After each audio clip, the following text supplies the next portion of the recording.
Good morning to all my dear students of class 7th.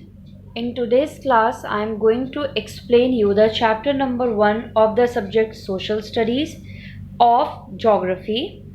So the name of the chapter is Components of Environment. What is the name of the chapter?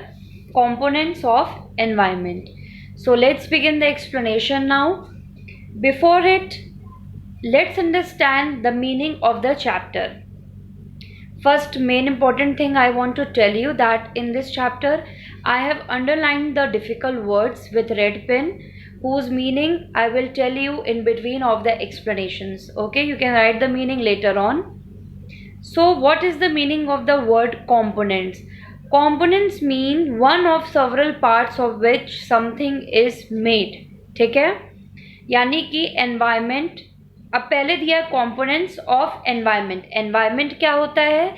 The natural world, जहाँ पे हम रहते हैं. ठीक है, natural world या natural atmosphere जिसमें living beings, land, non living beings सब लोग हैं. ठीक है, कंपोनेंट्स क्या होता है?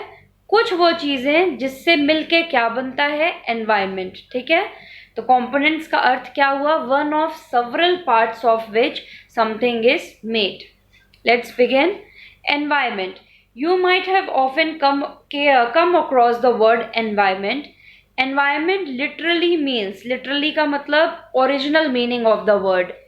Literally means the surroundings of an organism, an object. Organism का मतलब a living thing, an object or a community.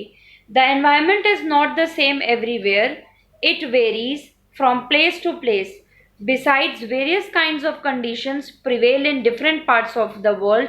Prevail का मतलब होता है to exist. ठीक है, for instance, instance का मतलब example. In our country, the environment of the Thar desert is very different from the mountain environment of the Himalayas. Even the conditions for cultivating crops vary from place to place. One kind of environment favors cultivation of wheat while the other favors rice. Similarly, there are so many varieties of food habits, economic activities or dresses of the people prevailing in different parts. ये paragraph ये बता रहा है environment की meaning क्या है.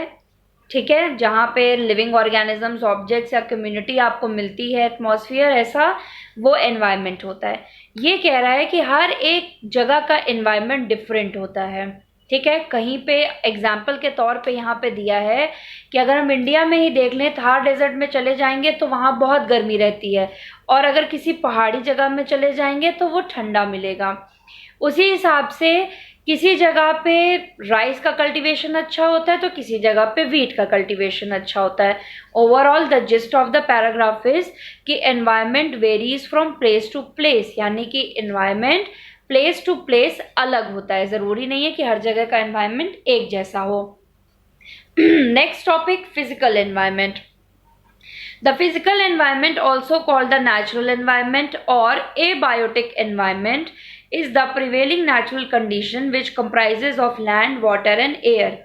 The land may consist of different landforms such as mountains, plateaus, plains and valleys. The water bodies vary from small ponds to mighty oceans, including seas, rivers and lakes. The air has climatic elements and gases. Physical environment वो environment जो कि natural environment है या abiotic environment है. Abiotic का मतलब non living things. ठीक है, जैसे कि हमारा लैंड, एयर, वाटर एक्सेट्रा. ठीक है, और लैंड भी कई तरीके के हैं. माउंटेन्स यानी कि ज़मीन के ऊपर पहाड़, प्लेटोज, प्लेटोज यानी a large high area of flat land, plains and valleys. Water bodies भी आपको अलग अलग तरीके के मिलेगी. कहीं पे छोटे पॉन्ड्स मिलेंगे या कहीं पे विशाल ओशंस यानी विशाल समुद्र मिलेंगे. ठीक है, including seas, rivers and lakes. Next topic is biological environment. The biological environment also called the living environment और बायोटिक एनवायरनमेंट. बायोटिक मतलब वो एनवायरनमेंट जहाँ पे लिविंग थिंग्स हों. ठीक है, जैसे human beings, animals, plants, etc. consist of all living things which can be classified into 4 categories: plants, animals, humans and micro organisms, जो मैंने आपको बताया. Let's go to next page, page number 6. Interdependence of components of environment. What is interdependence? Interdependence की meaning क्या होती है? Now interdependence मतलब होता है जो एक दूसरे के ऊपर निर्भर हो. ठीक है, इंटरडिपेंडेंस मतलब एक दूसरे के ऊपर जो निर्भर हो. The physical environment and the biological environment are interdependent. Physical environment और बायोलॉजिकल एनवायरनमेंट एक दूसरे के ऊपर इंटरडिपेंडेंट है. कैसे? जैसे फिजिकल एनवायरनमेंट में आपका क्या था? एबायोटिक, यानी कि क्या? Non living things. और बायोलॉजिकल में क्या था? बायोटिक कंपोनेंट्स, यानी कि क्या? Living things. अब आप मुझे ये बताइए, इंसान हो, जानवर हो और प्लांट्स हो, ठीक है, लेकिन रहने के लिए लैंड यानी जगह ना हो, पीने के लिए पानी ना हो और सांस लेने के लिए ऑक्सीजन या एयर ना हो, क्या गुजारा होगा लाइफ का? उसी हिसाब से अगर लैंड हो, वाटर हो और एयर हो, लेकिन ना ह्यूमन बीइंग्स हो, ना प्लांट्स हो, ना एनिमल्स हो, तो उसका कोई फायदा होगा नहीं. तो फिजिकल एनवायरनमेंट और बायोलॉजिकल एनवायरनमेंट दोनों एक दूसरे पर निर्भर हैं. दोनों को एक दूसरे की उतनी ही जरूरत है. ठीक है. These two components of the environment are inseparable altogether. ये कह रहा है कि दोनों components एक दूसरे से अलग नहीं हो सकते. Inseparable मतलब अलग नहीं हो सकते. That is, they cannot be separated altogether. Besides being interlinked very much, interlink का मतलब होता है join और connect together. These two components are interacting all the time. A change in any one of the components brings change in the other. For instance, instance मैंने पहले ही बताया. Example, natural calamities. Natural calamities का मतलब होता है a sudden and terrible event that results in damage. एक ऐसी चीज होना जो सिर्फ नुकसान करके जाए, जैसे कि earthquake, flood. अर्थक्वेक यानी भूकंप, फ्लड यानी बाढ़ आना, ड्राउट यानी सूखा पड़ना, आंधी, तूफान. ये सब चीजें क्या होती हैं? एक सडन इवेंट होता है जो सिर्फ क्या होता है, जिससे सिर्फ हमारे एनवायरनमेंट या हमारे प्रकृति को नुकसान होता है. ठीक है. एग्जाम्पल दिया हुआ है, such as floods. Change the scenario. Scenario का मतलब one way that things may happen in future. Of agricultural field. However, the physical environment and the biological environment are not static. They are extremely dynamic in nature. Dynamic मतलब full of energy and ideas. They are not only continuously interacting with each other, but also changing within themselves or inducing change in each other. Inducing का मतलब to make somebody to do something. These interaction and changes are both sudden and slow. Next topic, spheres of environment. Okay, next topic is spheres of environment. Now let's study what is spheres of environment. Environment can be classified into 4 spheres.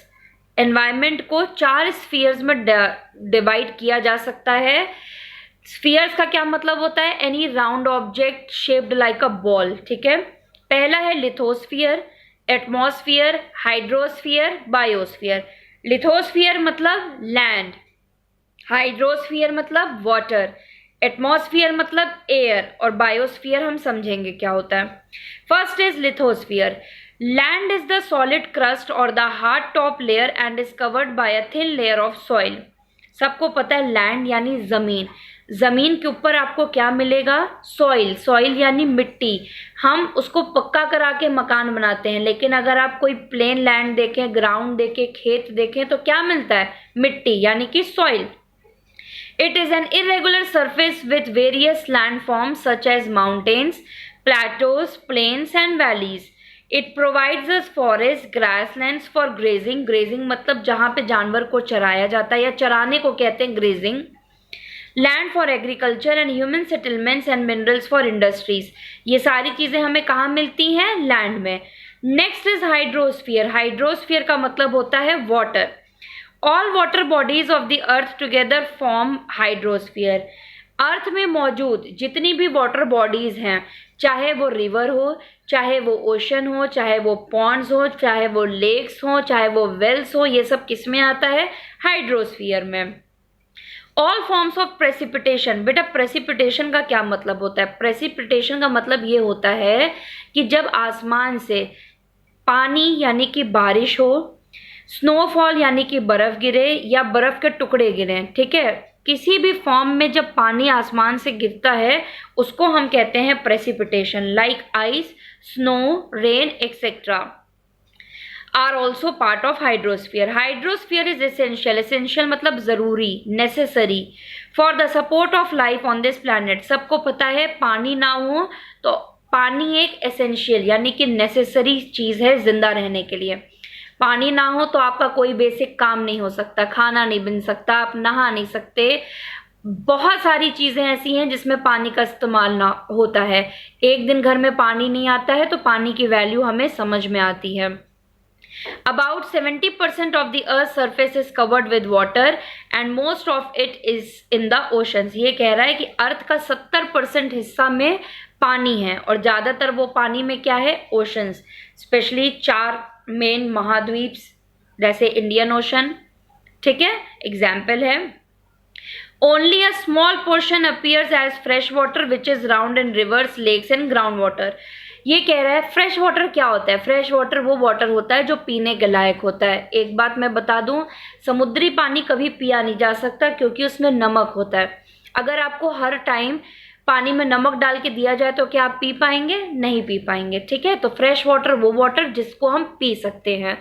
Ocean का water क्या होता है? नमकीन, नमक वाला, जिसको हम English में कहते हैं सेलाइन वाटर, ठीक है। नेक्स्ट इज एटमॉस्फेयर यानी कि air. Atmosphere is the thin layer of air that surrounds the earth. It is a mixture of different gases and surrounds earth like a thin blanket of air. It protects us from harmful solar radiations like ultraviolet।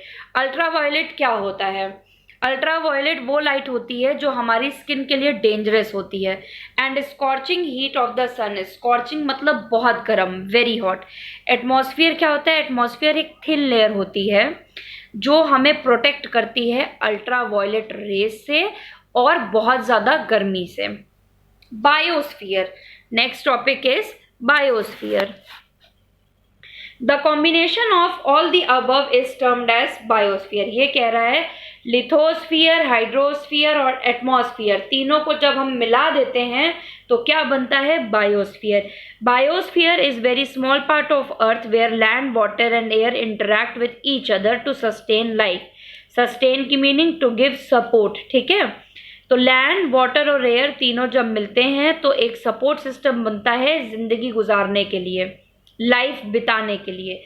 All living organisms found on earth are part of biosphere. जितने भी living organisms हैं जैसे कि plants, animals, human beings, वो आपको कहाँ मिलेंगे? Biosphere में। Biosphere has a great impact on the climate because it is closely connected to the atmosphere. Next हम पढ़ेंगे एलिमेंट्स ऑफ बायोस्फीयर। बायोस्फीयर के क्या एलिमेंट्स हैं? The main elements of biospheres are producers and consumers.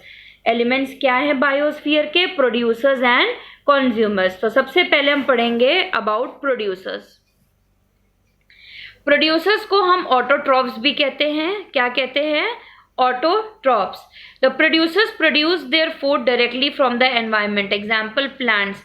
Producers वो लोग जो अपना खाना खुद बनाते हैं। The producers produce their food directly from the environment, या एनवायरमेंट से उनको खाना मिलता है, जैसे कि प्लांट्स। कंज्यूमर यानी heterotrophs.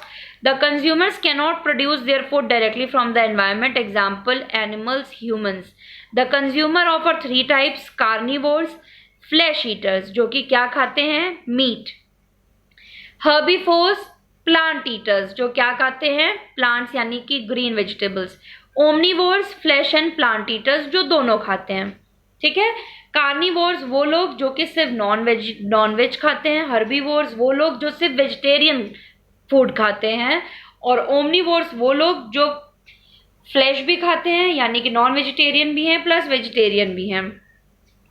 Plants, animals and human beings depend on their surroundings and on each other as well.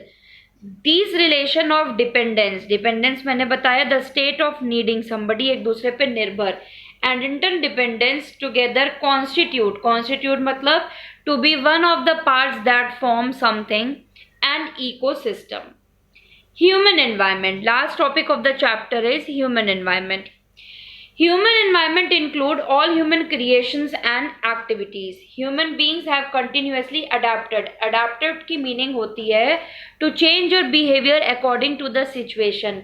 जब हम किसी चीज़ को एक्सेप्ट कर लेते हैं, जैसे हमें पता है कि हमें स्कूल जाना है तो वहाँ पे डिसिप्लिन मेंटेन करके रखना है, तो इसको कहते हैं एक आदत को अपना लेना सिचुएशन के अनुसार. To their physical environment and also affected it since the earliest times. In the past, human needs were basic and simple, and so human beings did not disturb the environment much. Over time, with increase in population, human needs increased and people started to expand their area of influence. Forests were cleared to get land for agriculture. New towns along with industries, roads and railways were built. Animals were killed for food and other needs. All these activities had an adverse. Adverse का मतलब क्या होता है? Adverse का मतलब होता है making something different for somebody, difficult for somebody. On the environment, for example, many species of animals, species मतलब प्रजाति, and birds have become extinct. Extinct मतलब no longer exist, लुप्त हो जाना, अब दिखाई न पड़ना, no longer exist because of deforestation. Deforestation, जब पेड़ कट जाता है तो उसको कहते हैं deforestation. जब पेड़ लगाया जाता है तो उसको कहते हैं afforestation. This is also the reason for increase in amount of carbon dioxide in the air, which is the main cause of global warming. Global warming क्या है ये समझते हैं. मैं आपको बता दूं, ग्लेशियर्स यानी कि बर्फ के पहाड़, ठीक है, जब ये पिघलते हैं तो उसको हम कहते हैं ग्लोबल वार्मिंग. और ये कैसे पिघलते हैं? ये पिघलते हैं हवा में हीट होने से, ठीक है, गर्मी होने से. There is an urgent need to save the environment for future generations. We will suffer in many ways by being forced to live with infertile land. Infertile means unupjau, not able to grow strong, healthy plants. Polluted water and air, little forest cover, hostile climate यानी कि having very strong feeling against something. Vanishing species, vanishing मतलब to disappear suddenly. And toxic food यानी कि poisonous यानी कि जहरीला खाना. ये बता रहा है ओवरऑल कि ह्यूमन यानी कि ह्यूमंस की कुछ गलतियों की वजह से हमारी जो फ्यूचर जनरेशन्स हैं उनके लिए जीवन व्यापन करना बहुत मुश्किल हो सकता है. एक समय ऐसा आ सकता है कि ज़मीन सारी अनउपजाऊ रह जाए, जहाँ पे कोई कल्टीवेशन ना कर पाए, कुछ उगा ना पाए. वाटर क्या हो जाए? पॉल्यूटेड हो जाए. एयर कैसी हो जाए? ब्रीदिंग ऑक्सीजन के लायक ना रह जाए. जानवरों की स्पीशीज प्रजातियां खत्म होने लगे, खाना जहरीला हो जाए. ऐसा क्यों हो? ऐसा क्योंकि ह्यूमंस की गलतियों की वजह से. फॉरेस्ट को काट दिया जा रहा है वहाँ पे इंडस्ट्रीज बिल्ड करने के लिए, ठीक है, और जानवरों को मारा जाता है, पेड़ काट दिए जाते हैं. ये सब हरकतों का कंट्रोल होना बहुत ज़रूरी है ताकि हमारे फ्यूचर जनरेशन्स की लाइफ हम इजी बना सकें, ठीक है. इस चैप्टर के क्वेश्चन आंसर्स एंड एक्सरसाइजेस बेटा आप लोगों को ऑलरेडी दिए जा चुके हैं. That's all for the today's class. Thank you very much.